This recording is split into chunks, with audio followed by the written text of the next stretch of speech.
So hello and welcome everyone to today's Doors Open Baltimore presentation on Masonville Cove. Today's program is presented by the Baltimore Architecture Foundation and the National Aquarium in partnership with many other organizations. This is going to be the first of two programs that we'll be hosting in partnership with the aquarium. My name is Margaret DeArchangelis. I'm the chair of the Doors Open Baltimore Planning Committee, and I'll be your host today. Thank you to everybody who donated to be with us today, and thank you to our Doors Open sponsors, grantors, and in-kind supporters. Your support has been critical this year. And if you are joining us for free and like what you see, I encourage you to make a donation to the Baltimore Architecture Foundation through their website or through the Doors Open website. Today's tour is one of the last programs in our Civic Pride in Industry Week, where we're looking behind the scenes of city buildings and exploring the city's industrial legacy. But Your Doors Open Fund does not need to stop today. We have more than a dozen programs that are going to occur throughout the rest of October. So to find out more about those programs, please visit us at doorsopenbaltimore.org, and you can register or review programs that have already occurred if you missed some things. So now moving on to today's tour, we have representatives with us from the National Aquarium, the Maryland Port Authority, Living Classrooms Foundation, and the U.S. Fish and Wildlife Services. We're going to stop sharing our screen now and turn it over to the presenters. During the program, the video of the presenters will be pinned to your screen, so please make sure your Zoom is set to speaker view by clicking the view button in the top right corner of your Zoom screen. I also encourage anyone who has questions to add those to the chat box. At the end of the presentations, we will have a few minutes for questions, and so I'll be working my way through the questions that appear in the chat. And with that, take it away.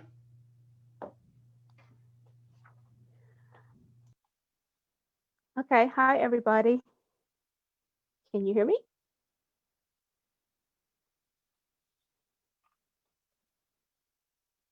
Sound great. Okay, great. My name is Katrina Jones, and I am the Outreach Coordinator for Harbor Development at the Maryland Department of Transportation, the Maryland Port Administration. First, I want to correct the title. It is actually the Urban Wildlife Refuge Partnership, as we have it here on the screen, and that's because we are not federally owned land, but we partner with the Urban Wildlife Refuges. We're really excited to be a part of Doors Open Baltimore 2020, the virtual edition. And today, the Masonville Cove partners and I will take you on a tour that highlights the history of the bygone years of the Masonville Cove community, why and how the Port of Baltimore made a connection to the neighborhoods, and that led to the restoration of the site and the formation of the current partnership, and how we are all working together to build even better relationships and connections with the surrounding communities. Before we start our journey, next slide, please. Before we start our journey, let me introduce you to the partnership. Again, I'm Katrina Jones from the Maryland Port Administration. We have with us Lorraine Warnick from Masonville Cove Living Classroom Foundation, Andrea Van Wyck from National Aquarium, Robbie Callahan, U.S. Fish and Wildlife Service, Meredith Shaken, the Greater Baybrook Alliance, and by video, Mr. Horton McCormick, who is a Masonville community resident and historian. Next slide, please. Masonville Cove is a beautiful green oasis located in the middle of an industrial area at 1000 Frankfurt Avenue. It's just off of Interstate 895 between Charles Street and Hanover Street. And in the figure on the left, you can see at the very top right an outline of what Masonville Cove looks like. What you don't see, you can see that the interstate separates the neighborhoods from the cove, but what you don't see is a railroad spur that also runs parallel to Frankfurt Avenue. On the left is an aerial view of Masonville. The cove is on the left, And the big structure on the right is the Masonville Dredge Material Containment Facility and the Port of Baltimore cargo terminals. The Masonville Cove campus is actually state property owned by the Maryland Department of Transportation, Maryland Port Administration. Next slide. So let's talk about how the restoration project came to be. And when you hear the phrase Port of Baltimore, many of you may automatically associate that with large cargo ships and importing and exporting goods, and you'd be right. But how many of you ever think of an environmental restoration or the Chesapeake Bay when you think of the port? Well, there is a direct correlation between the port and the environment. In order for the super large cargo ships to travel safely to the port, we have to remove or dredge material from the channel in order to maintain a depth of 50 feet. And that material has to go somewhere. The material is most often removed by a clamshell bucket, like the one in the top right photo, placed in a scow, like the one in the bottom right photo, and then it is barged to a confined site and hydraulically pumped into a cell at a dredge material containment facility such as Masonville. So as you can imagine, finding a placement site can be challenging. Next slide, please. Because of the growing opposition to proposed placement options, in 2002, the port started a grassroots outreach effort in the surrounding jurisdictions, Baltimore City, Baltimore County, and Anne Arundel County. And that included community organizations, environmental interest groups, and regulatory agencies. And we engaged them as stakeholders in the selection process to identify suitable placement options. They call themselves the Harbor Team, shown on the left. They were presented with a list of 36 options that the port had begun studying previously, met for 13 months every 6 weeks, and came back with their first recommendation of creating a dredge material containment facility by expanding the footprint at the Masonville Marine Terminal. It was during this grassroots effort that the port first learned of the bygone community of Masonville from some of the original families who remembered the area from their youth, shown here on the right. And because the project would impact the river bottom, the port worked with the community to identify environmental mitigation and enhancement projects that they wanted to see. And on their wish list was access to the water, restoration of Masonville Cove, a fishing pier, and an environmental education center. So now you will hear a pre-recorded message from Mr. Horton McCormick, the gentleman standing on the right, about the Masonville community. The video, please.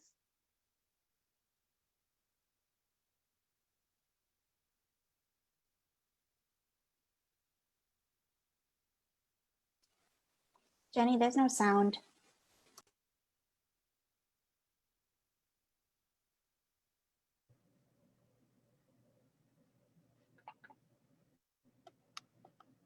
Well, of course, back in those days, this was all very rural. Woods, shoreline, it was wooded and seagrass, swamp type area.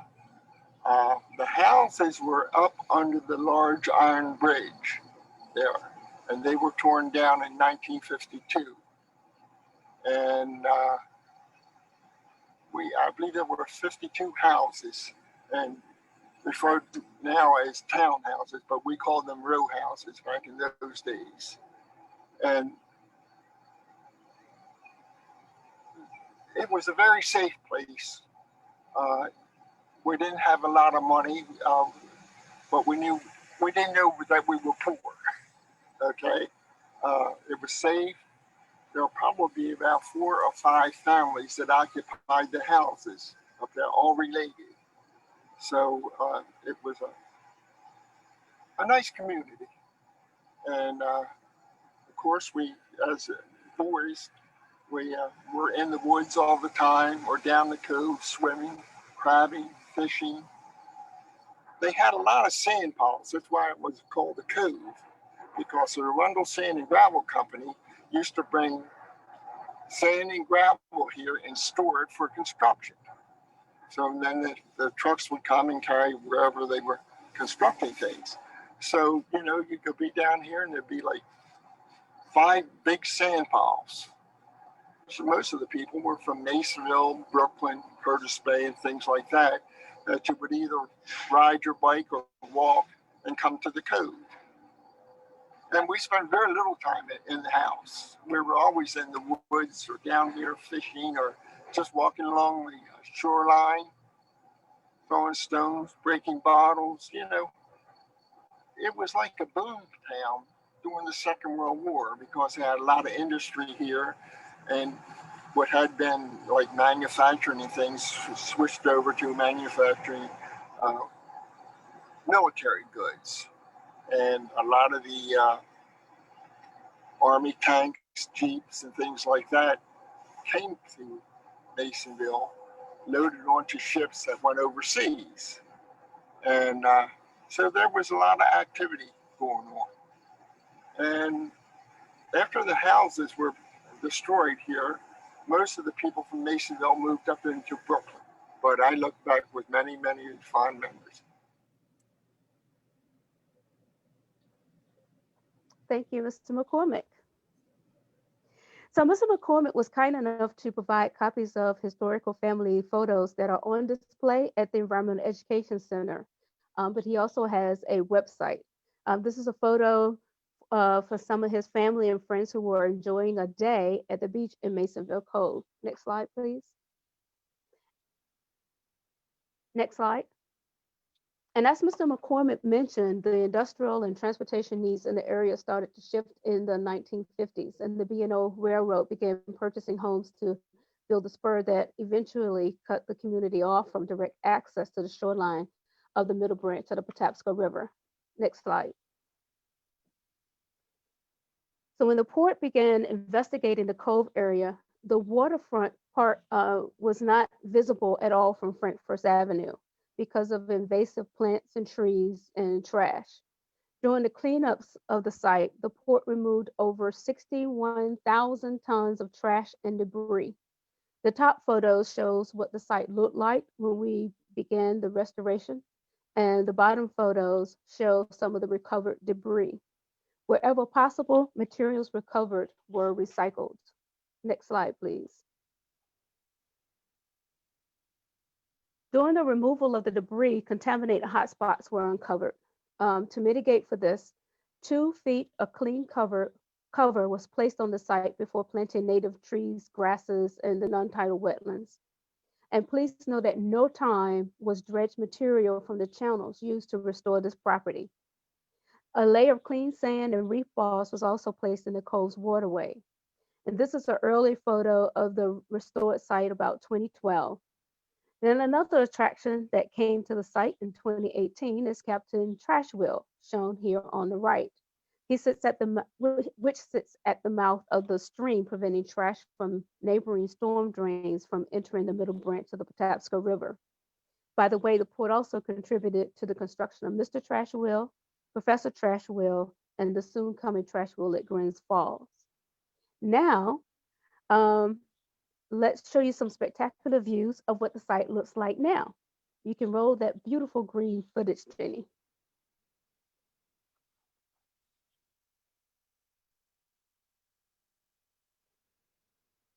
As we start the video, imagine this area being covered with a forest of invasive trees and plants, discarded concrete pipes, old railroad ties, rubber tires, bricks, trash, and even a refrigerator.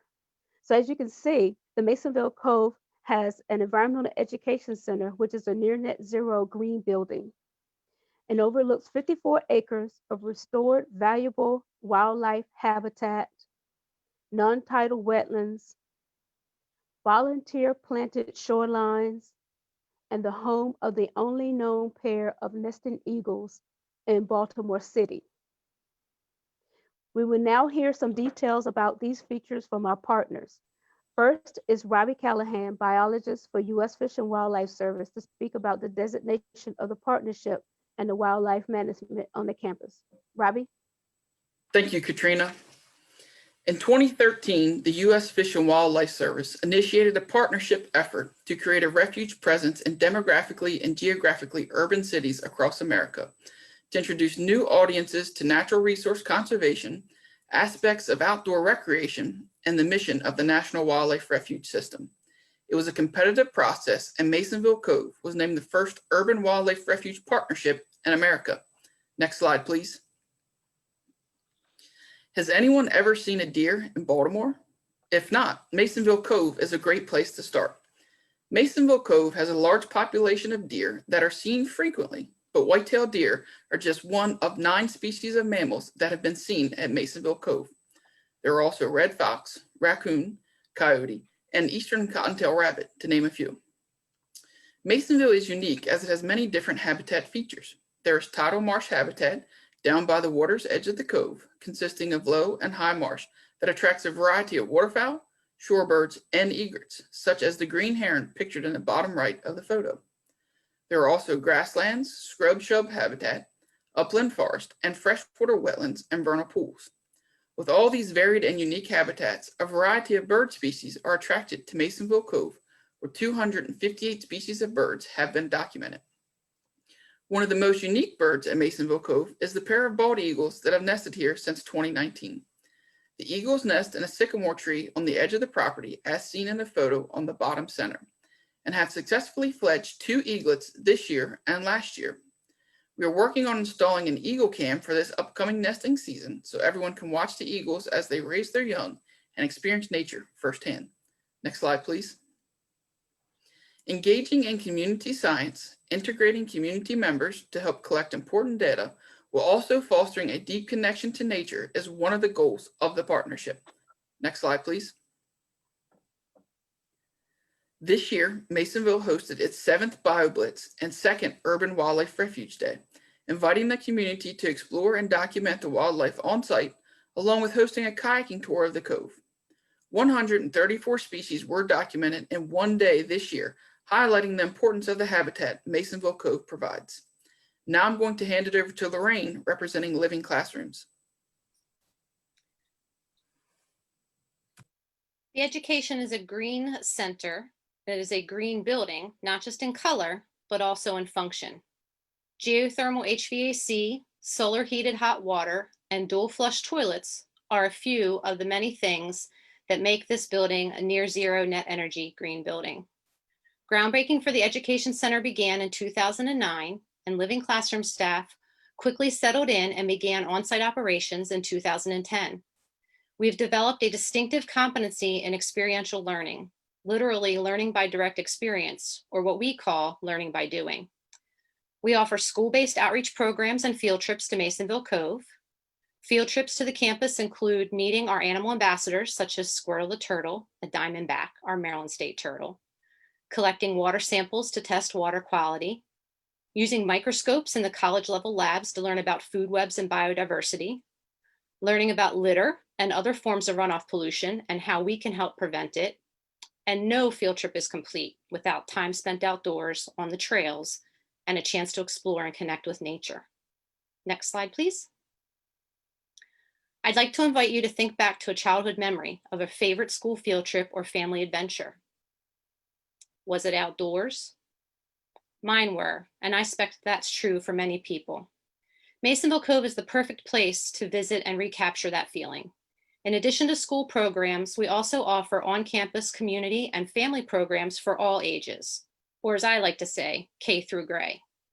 We offer extended hours on first Thursdays and of each month and weekly Saturday hours with programs that vary monthly and include themes such as birds, pollinators, wildlife walks, owl prowl night hikes, captain trash wheel, shoreline trash cleanups, fishing, and more. In addition to the many structured programs, Masonville Cove is a wonderfully local, safe, and fun place for self-guided explorations in nature. We are open to the public Monday through Fridays 9 to 4 and most Saturdays from 9 to 1. Next slide, please. These photos show community members back in 2010 participating in a shoreline cleanup and wetland grass planting. It really gives people a chance to connect with nature in a meaningful way. Now in 2020, the shrubs are much taller and thicker, and the grasses have grown in so well that you no longer see bare sand in this area of the shoreline. It has transformed into an amazing living shoreline habitat. Now I'd like to introduce Andrea with the National Aquarium. Thank you, Lori. So hopefully we've illuminated that Masonville Cove remains a community asset, just as it was in the past for the Masonville community. The partners as a whole work to provide programming and activities on site to activate the space and offer opportunities for families and students to explore and experience Masonville Cove. Given geographic, historic, and cultural connection, we especially prioritize programming for the adjacent communities to Masonville Cove, Brooklyn, and Curtis Bay. Over time, these communities have become removed from their connection to the middle branch of the Patapsco River, and we want to reinvigorate that relationship and support a sense of place for our neighbors. In recent years, we've recognized the importance of meeting people where they are, and our approach to community engagement has been the following. 1, get to know our community and their needs. 2, identify and develop partnership with community pillars. 3, create mutually beneficial goals and programs. And 4, support community capacity building and sustainability. For example, in 2014, we coordinated a series of workshops with community leaders and advocates to understand what their environmental concerns were. Their top 3, addressing the issue of trash, flooding, and local access to green space. Next slide, please. This information has provided the foundation for our community engagement efforts in Brooklyn and Curtis Bay, where we seek to educate, engage, and empower. From Watershed 101 and community visioning workshops that provide youth engagement during after school and summer camp programming, to neighborhood cleanups and garden plantings that serve as rare opportunities for an English and Spanish speaking congregation to collaborate and share fellowship with one another, to nature exploratory videos that support the activation of local green spaces, even in a virtual world. Via the message of Masonville Cove, which is that of conservation and stewardship, we were able to support the interests and needs of our community partners and nurture transformational relationships where we are not the primary focus, but can rather serve as conduits for community development and improvement. Next slide, please. This approach has allowed us to form long-lasting relationships with key stakeholders such as community schools, churches, fellow nonprofits, community associations, recreation centers, etc., who in turn support and advocate for the Masonville Cove Urban Wildlife Refuge Partnership. Next slide, please. So something that has been really cool to witness over the years is for those that have participated in our conservation and stewardship programming, they themselves speak of a greater personal appreciation and responsibility for nature and a desire to experience it more often, which then provides or creates a positive feedback loop with not just ecological and environmental benefits, but social, emotional, and psychological benefits too. Research has shown that time spent in nature can reduce symptoms of anxiety and depression and have a positive impact on a person's overall well-being, which during these times, a global pandemic where people are already feeling isolated, overwhelmed, anxious for the future, grief for what used to be or would have been, equitable access to nature becomes especially important. And we welcome the opportunity for healing via personal connections to green spaces like ours. So next, I'd like to pass the baton to Meredith Shakin, Executive Director of Greater Baybrook Alliance, a community development nonprofit who can elaborate on the importance of spaces like Masonville Cove to the well-being of communities.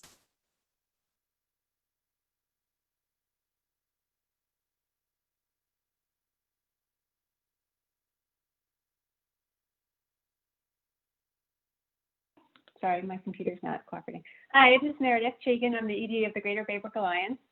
I wanted to talk a little bit about what we're doing on the community side.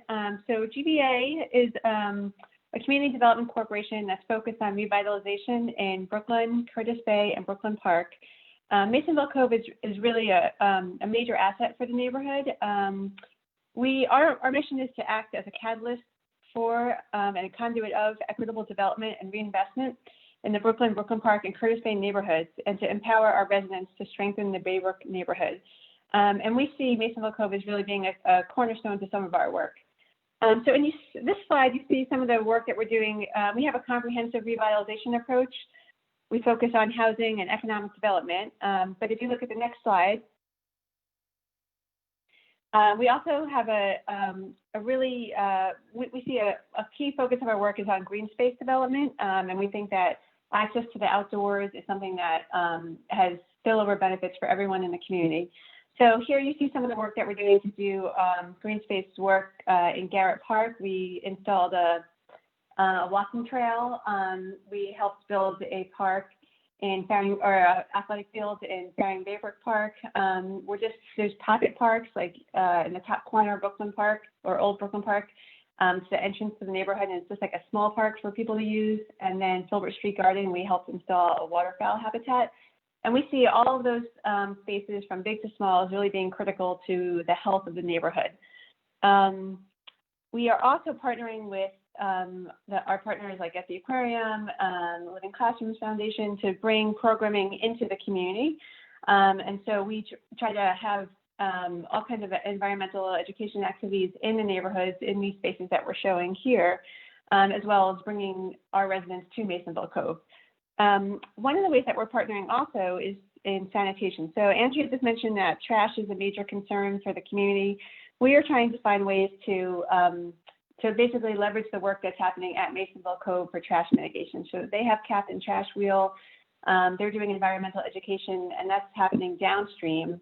Our organization is trying to bring some more solutions upstream to remove trash from the streets so that it's not flowing into the harbor, like flowing downstream into the harbor, and that we're, improving the quality of life for all of the residents, as well as the broader environmental impact of that pollution.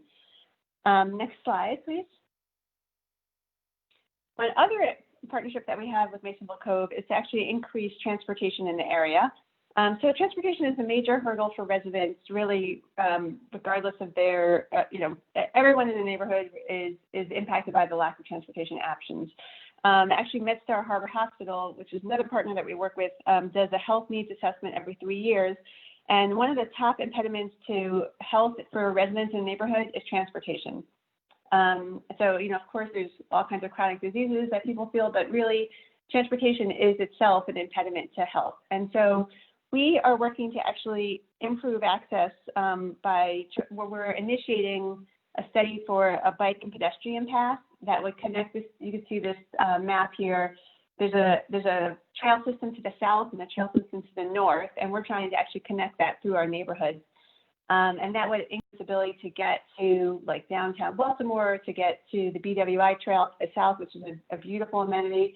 And also we want to make sure that Masonville Cove is an amenity that's walkable, so that people could, from the neighborhood could just walk there easily without having to have a car to get there. The picture on the left is our vision for what could be the Hanover Street Bridge if we were to dedicate some space for walkers and runners or bikers, whoever wants to be out there. We want to make a safe and accessible space for them. So we're just launching a grant right now that we got in partnership with MedStar to get what we call 30% construction documents. And so that's really like the initial stage in trying to see if it's feasible to develop this kind of path. It would be a 3-mile path. So that's a pretty big initiative for us and really a new kind of project for our kind of organization. But we see that transportation, again, is such a big problem, and we want to make sure that people have access to these amenities that are in development right now. Okay, next slide. Okay, the last piece I wanted to show is just some of the work that we're doing around community engagement. So it's really a pillar of our work is that we're trying to bring the community into the community development process and make sure that residents are front and center in our work. And so we have a steering committee. That's the picture on the left. It's probably a group of like 25, 30 people that get together every month. This is pre-COVID, when we had our residents actually in person together, partnering with agencies and local nonprofits. We meet every month at the fourth Wednesday of the month. We get together and talk about some of the issues that are coming up, trying to brainstorm solutions and understand what our capacity is to actually address these issues. It's actually in this steering committee that we started thinking about sanitation, that trash removal is something that we should tackle as an organization, and we're applying for funds right now to try to deal with that. It's also a place that you can see like on the other pictures, we try to bring our work out into the community so people aren't just we're trying to make it so the only way to participate is not just in a meeting, but you could be actually out at community events, you know, enjoying, like, being with your neighbors, being out part of the neighborhood, and also being able to participate in smaller ways. So just giving us input at a neighborhood block party. I'm pretty sure that the top picture, I think that the aquarium was one of our partners, and that event where we had face painting, we had some environmental education events, and we just try to, you know, we try to make it fun and accessible to be part of the shaping the direction of the neighborhood. We do make a dedicated effort to do engagement with some of the less represented populations that are hard to reach. So, like, youth, we really make an effort to get young people engaged in the process. We have a dedicated effort for Latinx residents. We partner with Casa de Maryland and the aquarium to make sure we're reaching those residents, and you know, have translation and really try to be as inclusive as possible, because we have a really diverse neighborhood and we want to make sure that it represents everybody's interests. I think that's it for my slide. I'm happy to take questions at the end, but for now I want to pass it back to Katrina. Okay, thank you, everyone. Here's our photo credit slide. Thanks to everyone for donating those great photos from the different organizations. And we thank you all for your attention. So as you can see, the partnership brings with it a lot of opportunity for community engagement, but we also encourage individual site visits as well. It's a great site to bring your family, especially when the Environmental Education Center opens again, or you can just go on the campus itself, and it's a great place to do bird watching, or just walking along the trails. We encourage you to visit the website, masonvillecove.org, which has an update on all of the activities and the operating hours. And it'll also ask you to follow us on social media at the Friends of Masonville Cove, and also follow Captain Trashwell. So with that, I see that there are some questions that's been popping up in the chat box. All right, thank you very much for that presentation and all those wonderful photographs. That makes it feel like you're almost there, and it's wonderful to hear that this is an accessible spot that a lot of our participants today can make their way out there. So the first question that I saw here or wanted to mention is the site accessible by public transit? If somebody wanted to visit, could they get there using either light rail or the subway system? So the closest bus loop is at Frankfurt and Hanover Street, and that is a mile away. And then it's an industrial kind of a road that has a lot of truck traffic and industrial traffic on it. So one of the things that we are working with, as Meredith mentioned, they are trying to connect the BWI and I think it's the Glen Falls Trail along the Hanover Street corridor. The Maryland Port Administration, well, we also have received a grant from the Federal Land Access Program because of our partnership. We're actually looking at maybe connecting a spur to that pathway, but for now there is no public transportation directly to the site. And we did participate in a study to see if we could get a loop from the transit system put in there, but there's not enough public traffic going through that way to justify it. Got it. All right. Well, then the next question that we have here is about funding, which I understand that's a big problem with any kind of large scale project like this. Are there dedicated funds that will allow you to continue this work long into the future? It is something that is very high on our radar. So since the property itself is maintained by the Maryland Port Administration, so the maintenance of the property itself is a part of, of our responsibility. But when it comes to programming, our partners, and you guys are welcome to pipe in, we do rely heavily on grant funding for a lot of the programs to go forward. But as a partnership, we're working very hard to find private funders to become partners as well, so that we can be support it that way. But if any other partners want to speak, please do. I can just reiterate that as a nonprofit, we're very lucky in the beginning of the program for the Maryland Port Administration to provide some seed money, which we have since used to leverage to apply for the grant funding. So when it comes to programming, both the National Aquarium and Living Classrooms Foundation, most of it is grant funded. Okay, got it. And then the next question, what are the current sources of pollution that are impacting the cove? We saw all those piles of trash that you pulled out at the beginning of the project, and I imagine there's a lot of ongoing efforts there. So if someone can talk a little bit about pollution and then also about the impact of sea level rise. So a lot, I would say the majority of the pollution that impacts the shoreline at Masonville Cove is actually from urban runoff pollution. So it is, the litter that you see when you walk or drive down the street, whether it's something that someone, intentionally littered or placed there, or maybe the wind or the rain blew it out of a trash can that didn't have a lid on it or got knocked over.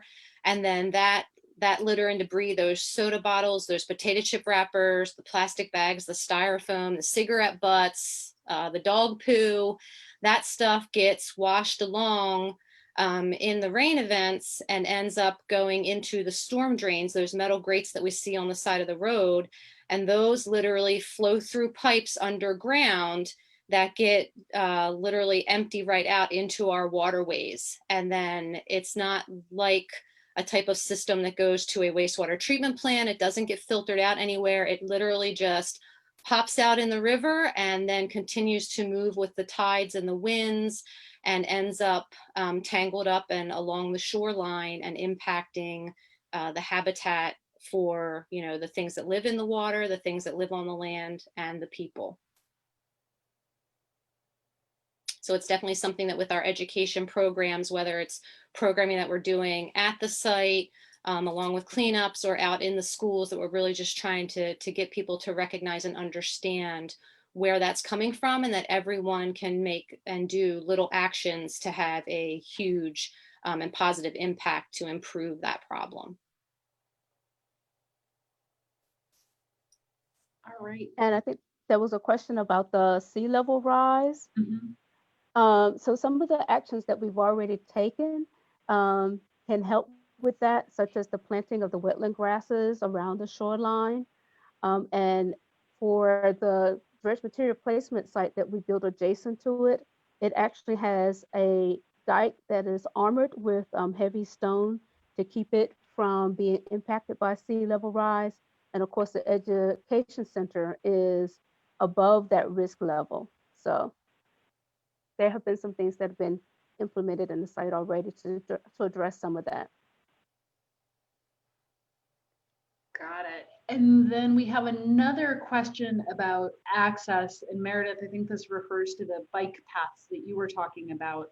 Someone asked if everything went over without a hitch, when would the 3 mile bike path be open?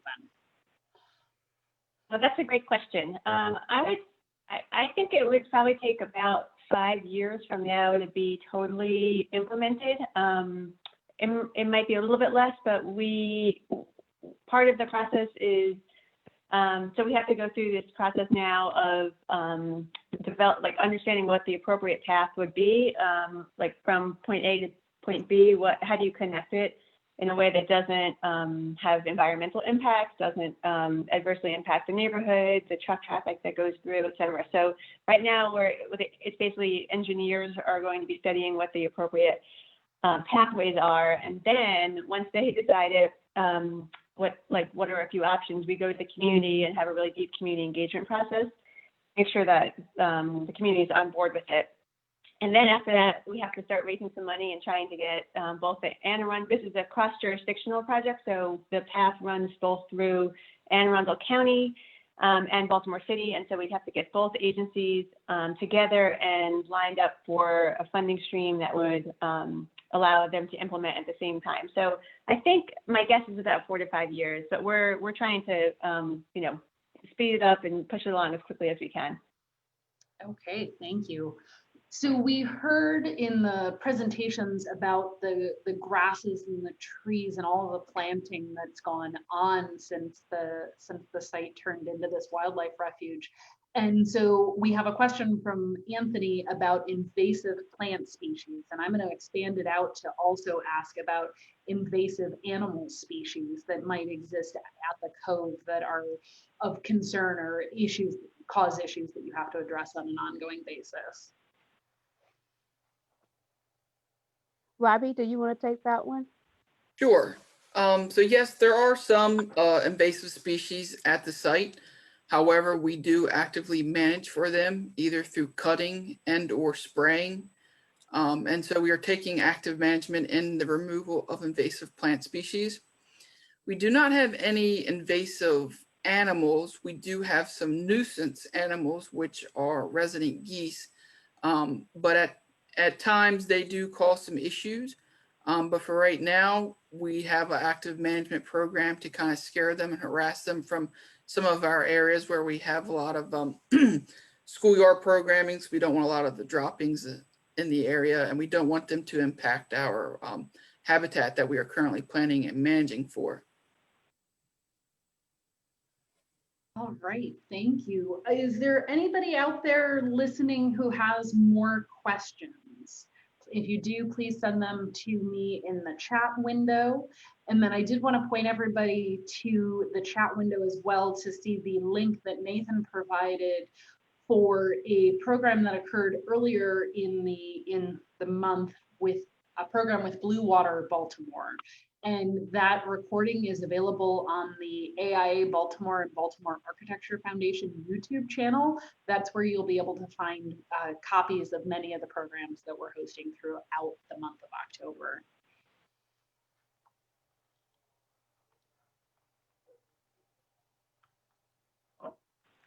All righty, well, I'm not seeing any more questions. Do our panelists today have any closing remarks that you'd like to share? Any new thoughts that came to mind?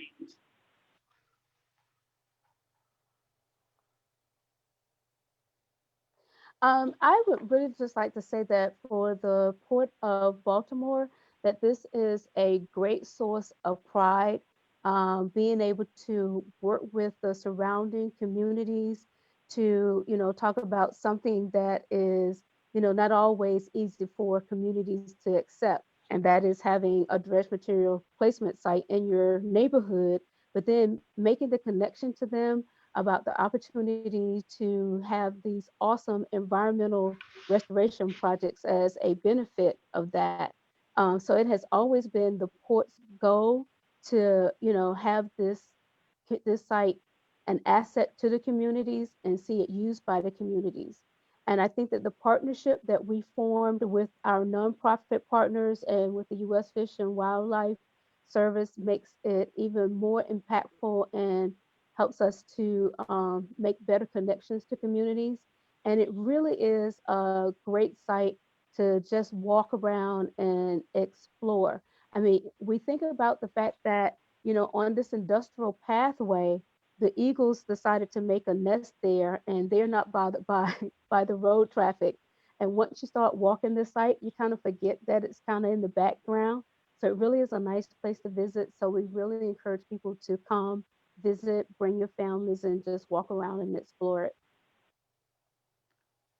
Wonderful, thank you. Well, I echo a couple of the comments that I'm seeing here in the chat that I can't wait to visit the site and do exactly that, wander around and take in the wildlife. It'll be interesting to see the leaves change at this time of year, and also to join you in the springtime as the birds come back and all the animals settle in again.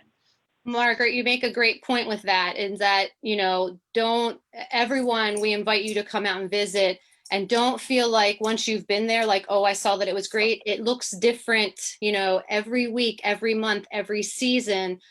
There's something, different that you will notice as you come out and experience the site. And we're also not really that far away. We're only about maybe a 10-minute drive from the Inner Harbor. So it's not like you need to, fly out west or drive to the Eastern Shore. There really is somewhere that if you have an hour or so break, you can, come on over and just really connect and immerse with some beautiful views of the city, and just really have a chance to experience this wonderful refuge partnership site that literally, the community is not just about the local zip code. It really is about, the city of Baltimore and the local surrounding areas. So we look forward to seeing everyone come out to visit.